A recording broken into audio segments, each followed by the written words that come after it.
नमस्कार दोस्तों, मैं Vishnudhari Singh advocate Vishnudhari Singh legal channel में आप सभी दर्शकों का स्वागत करता हूं।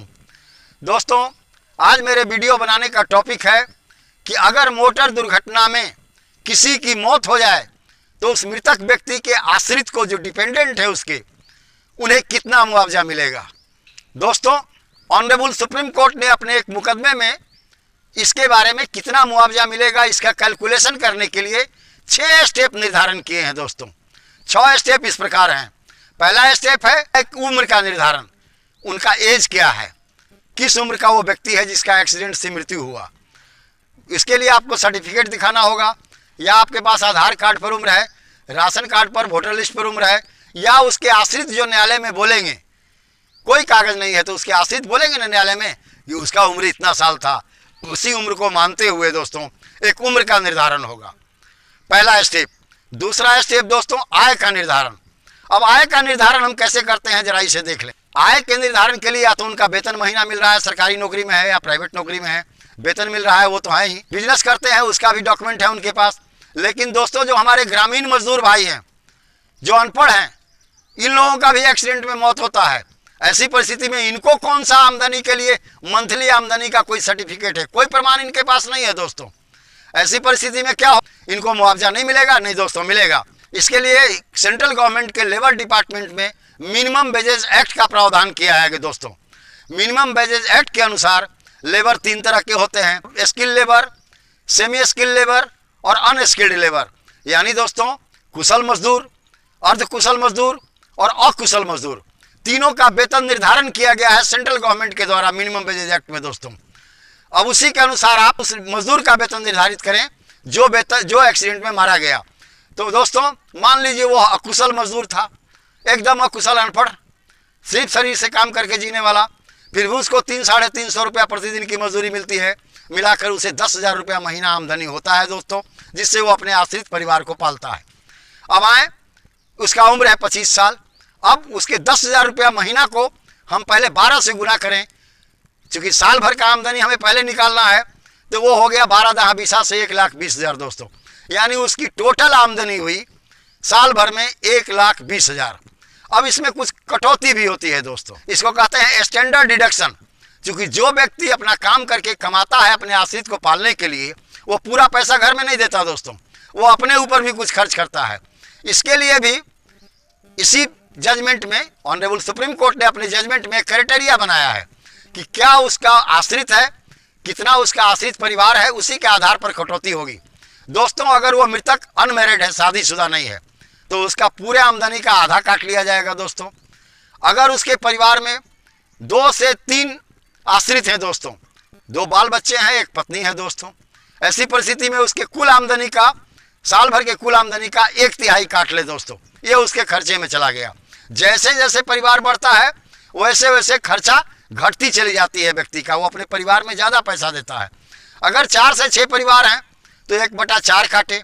अब 1,20,000 सालाना उसकी आमदनी है, 10,000 महीना कमाने वाला मजदूर का, तो उसमें 1/4 काटेंगे तो 30 का 20 से 30,000 काट देना होगा। यानी उसकी कुल रकम बच गई एक साल में 90,000 रुपया, जो 90,000 रुपया वो अपने परिवार को, आश्रित को भोजन, छाजन और जीवन यापन के लिए देता। इस तरह का जो डिडक्शन का ये चार्ट है दोस्तों, यह सरला बरना बनाम म्युनिसिपल कॉर्पोरेशन दिल्ली के एक जजमेंट में ऑनरेबल सुप्रीम कोर्ट ने 2009 में सुना है। अब आते हैं दोस्तों, खर्चे की तो कटौती हो गई, आय का भी निर्धारण हो गया और उम्र का भी निर्धारण हो गया। अब चौथा स्टेज है दोस्तों, हम 70 साल तक कैसे उसका आमदनी कैलकुलेट करेंगे। 1 साल का तो कर लिए, लेकिन कोई भी व्यक्ति 70 साल तक काम करता है दोस्तों, 70 साल तक की उसकी क्या आमदनी होगी, हम कैसे उसे निकालेंगे। इसके लिए सरला बरना बनाम म्युनिसिपल कॉर्पोरेशन ऑफ इंडिया के 2009 का जो जजमेंट ऑनरेबल सुप्रीम कोर्ट का है दोस्तों, उसके अंदर में एक चार्ट है कि किस उम्र के व्यक्ति को कितने से गुना करेंगे कि उसके 70 साल का आमदनी कैलकुलेट हो जाए। तो दोस्तों, उस चार्ट के अनुसार है 15 से 25 साल तक अगर उस मृतक का उम्र है तो उसको 18 से गुना करेंगे दोस्तों, तो 70 साल तक की उसकी कुल आमदनी जो होगी, वो जो कमाता वो आपको निकल जाएगा दोस्तों। अगर 30 से 35 है तो 1 पॉइंट घटा दीजिए गुणक, 18 से 17 पर आ जाइए। 36 से 40 है तो फिर 1 पॉइंट घटा दीजिए गुणक को, 17 से 16 पर आ जाएगा दोस्तों। 41 से 45 है तो 16 से 1 पॉइंट घटा दीजिए, आ जाएगा दोस्तों 15 पर। 46 से 50 है फिर वो गुणक घट करके आ जाएगा 14 पर। एक एक पॉइंट घटाते जाना है दोस्तों। 45 से 50 है तो एक पॉइंट और घटाएंगे, वो आ जाएगा 13 पर। लेकिन दोस्तों जब 50 से 55 में जाते हैं तो आदमी कुछ बूढ़ा होता है, कुछ शारीरिक शक्ति कमज़ोर होती है, इसीलिए अब 2 पॉइंट घटाना है। अब 51 से 55 तक का उम्र है तो 13 तो मिल रहा था 45 से 50 वालों को 13 से गुना करने के लिए, अब होगा 11 से गुना करने के लिए, क्योंकि उम्र भी 70 साल अब नज़दीक आ रहा है। अगर वो 56 से 60 है तो 11 में फिर 2 घटा देंगे दोस्तों, 9 गुणक उनका होगा। अगर 61 से 65 साल उम्र है तो फिर 2 घटा देंगे 9 में, 7 गुणक होगा दोस्तों। और अगर 65 से 70 है तो 5 गुणक होगा दोस्तों। यानी 65 से 70 साल के बीच में मृतक की अगर आयु है तो उसके 1 साल के आमदनी में 5 से गुना करेंगे तो उसके पूरे आमदनी जीवन भर की कमाई निकल जाएगी, क्योंकि इसके पहले तो वो कमा चुका है। कहने का मतलब मरने के दिन से 70 साल की उम्र तक कैसे आपकी पूरी आमदनी कैलकुलेट की जाए, इसके गणना करने का प्रावधान इसमें ऑनरेबल सुप्रीम कोर्ट ने इस केस में दिया है दोस्तों। ये आपको चार्ट से समझ में आ जाएगी। जो मैंने बोला, कॉपी कलम निकाल लेंगे, उम्र लिख लेंगे, उम्र के अनुसार उसकी आमदनी लिख लेंगे, जो वर्तमान में उसमें मासिक आमदनी थी उसको साल भर 12 से गुना करेंगे, साल भर का निकलेगा। देख लेंगे उसके परिवार में कितने आश्रित हैं, उसी के अनुसार उनका कटौती कर दें। कटौती के बाद जो भी रकम बचा दोस्तों, अब उसको 70 साल तक की आमदनी में ले जाना है। तो जो उम्र है उस चार्ट को देखें, यहाँ उम्र है 25 साल, तो 15 से 25 तक की उम्र वाले जो लोग मृतक होते हैं उन लोगों को 18 से गुना करना पड़ता है। तो इनका साल भर की आमदनी में 18 से गुना कर देंगे। ठीक इसी प्रकार से अगर 65 से 70 साल है तो वहाँ 5 गुणक दिया हुआ है, 5 से गुना कर देंगे। तो इससे आपको उनके पूरे उम्र का आमदनी का पूरा खर्चा निकल जाएगा, पूरा उनकी क्या आमदनी होती वो आपको मिल जाएगा दोस्तों। अब आते हैं दोस्तों 5वें पॉइंट पर, भविष्य वृद्धि योजना। भविष्य वृद्धि क्या है दोस्तों? नौकरी भी लोग करता है तो उसकी मासिक वृद्धि होती है, कोई मजदूर भी है उसके भी मजदूरी में वृद्धि होती है। तो आखिर हम वृद्धि कैसे पता लगाएंगे कि भविष्य में हमें क्या वृद्धि होगी?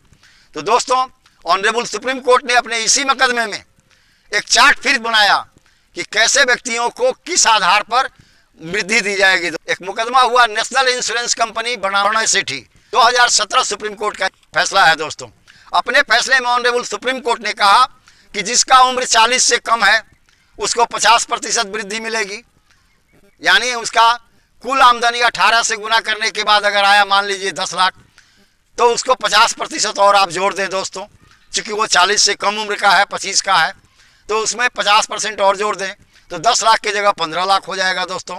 5 लाख 50% हुआ। अगर उम्र 40 से 50 है तो आपको वेतन वृद्धि मिलेगी 30%। अगर उम्र 50 से 60 है दोस्तों तो वेतन वृद्धि पूरे आमदनी का, जो आपका 70 साल का आमदनी है, जो कैलकुलेट आप किए हैं पिछले स्टेज पर, उस पूरे आमदनी का 15% मिलेगा दोस्तों। कहने का मतलब भविष्य वृद्धि आप अपने पूरे आमदनी में जोड़ लें, ये भी आपको मिलने वाला है, उस मृतक के आश्रित को मिलने वाला है। अब आए दोस्तों मृतक के दाह संस्कार पर खर्च, मृतक की विधवा का जो वैवाहिक सुख में जो परेशानी उत्पन्न हुई उसका खर्च, और दोस्तों आपके संपत्ति की जो हानि होगी, मृतक के संपत्ति की जो हानि हुई इसका खर्च दोस्तों। दाह संस्कार का खर्च इस केस में दोस्तों 15,000 रुपये मिले। विधवा के शारीरिक सुख की जो हानि हुई उसके लिए उसे 40,000 रुपये मिले, और संपत्ति की जो हानि हुई इसके लिए उन्हें 15,000 रुपये मिले दोस्तों। इन सबों को जोड़ दें और ऊपर तो भविष्य वृद्धि तक, जो भविष्य की वृद्धि करने के बाद जो आपका अमाउंट बचा है दोस्तों, जो टोटल 70 साल की आमदनी है उसमें भविष्य की वृद्धि भी जोड़ दें, उसके साथ दाह संस्कार का भी खर्चा जोड़ दें। कुल खर्चा जोड़ देने के बाद उस मृतक को उस पैसे का, जिस दिन से केस किया है वो कंपनसेशन का, और जब तक इंश्योरेंस कंपनी या ऑनर न दे दे तब तक बैंक का सूद इस पेमेंट में जोड़ दें। तब आपको दोस्तों क्लियर हो जाएगा कि आपका कितना पैसा हुआ दोस्तों। जो हम अभी चले थे कि 25 साल का एक लड़का 10,000 रुपया महीना कमाने वाला है, जिसके परिवार में 2 से 4 आश्रित हैं, 1/4 उसका डिडक्शन हुआ। उसका आप कॉपी कलम निकाल करके अगर डिडक्शन करेंगे, उसका मल्टीप्लायर करेंगे 18 से, उसकी भविष्य वृद्धि को जोड़ेंगे, उसमें उसका दाह संस्कार, उसके विधवा का शारीरिक सुख की जो क्षति हुई उसका, और संपत्ति की जो हानि हुई, इन सबों को जोड़ेंगे दोस्तों, और प्लस बैंक का सूद मुकदमा से लेकर भुगतान तक। जब तक आश्रित को भुगतान नहीं हो जाएगा तब तक बैंक का सूद इंश्योरेंस कंपनी को देना होगा दोस्तों। ये सब जोड़ने के बाद 25,50,000 रुपये मिलते हैं दोस्तों। यानी एक बेचारा अकुशल मजदूर जो 25 साल की उम्र का है, अगर वो 10,000 रुपया महीना कमाता है तो एक्सीडेंट हो जाने के बाद उसे 25,50,000 रुपये मिलेंगे। आपको क्या करेंगे कि एक्सीडेंट हो गया, ऑनर आएगा, इंश्योरेंस कंपनी आएगा, 2-4-5 लाख थमा दिया, आप खुश हो गए सर, आप खुश हो गया, उसके ऊपर केस नहीं किए, वो पौवारा में है कि हमें 25,50,000 तो देना नहीं पड़ा। नहीं दोस्तों, आप मुकदमा करें, उसे 25,50,000 तक वसूले दोस्तों। और हाँ दोस्तों, इसमें एक ऐड इंट्रीम ऐड होता है, तत्काल आपको 50,000 रुपये मिलेंगे मुकदमा करने के तुरंत बाद दोस्तों, ताकि आप अपने मुकदमा को सुचारू रूप से चला सकें। जैसे ही आप अपने क्लेम का केस फाइल करेंगे, वैसे ही आपको इंश्योरेंस कंपनी को न्यायालय आदेश देगी, मोटर एक्सीडेंट क्लेम ट्रिब्यूनल आदेश देगी कि आप 50,000 रुपया पहले इंट्रीम अवार्ड के रूप में दे दें। उससे आपका मुकदमा का खर्चा निकल जाएगा दोस्तों। और ये 25,50,000 रुपये आपको मोटर एक्सीडेंट क्लेम ट्रिब्यूनल के जो जज साहब हैं, वो आपको इंश्योरेंस कंपनी से या ऑनर से आपको मुआवजा दिलवा देंगे दोस्तों। आप देख रहे हैं कि 10,000 वेतन पाने वाला 25,50,000 मुआवजा पाता है दोस्तों। कभी भी झांसे में ना आए, न इंश्योरेंस कंपनी के न ऑनर के। धन्यवाद दोस्तों। विशेष अगले वीडियो में। अगर मेरा यह वीडियो आपको पसंद आया तो आप इसे लाइक करें, सब्सक्राइब करें। सब्सक्राइब करने के बाद दाहिनी तरफ का बेल बटन दबाना न भूलें। और हाँ दोस्तों, आप मेरे इस वीडियो को अपने दोस्त यार सगे संबंधियों को भी शेयर कर दें, ताकि वहाँ भी इस तरह का अगर कोई एक्सीडेंट होता है तो वो भी अपने मुआवजे के लिए न्यायालय के शरण में जाएं और अपना पूरा मुआवजा पाएं दोस्तों। ये नहीं कि 1,00,000 2 लाख इंश्योरेंस कंपनी से लेकर के आप पूरा छोड़ दें ताकि इंश्योरेंस कंपनी या ऑनर खुश हो जाए। धन्यवाद दोस्तों।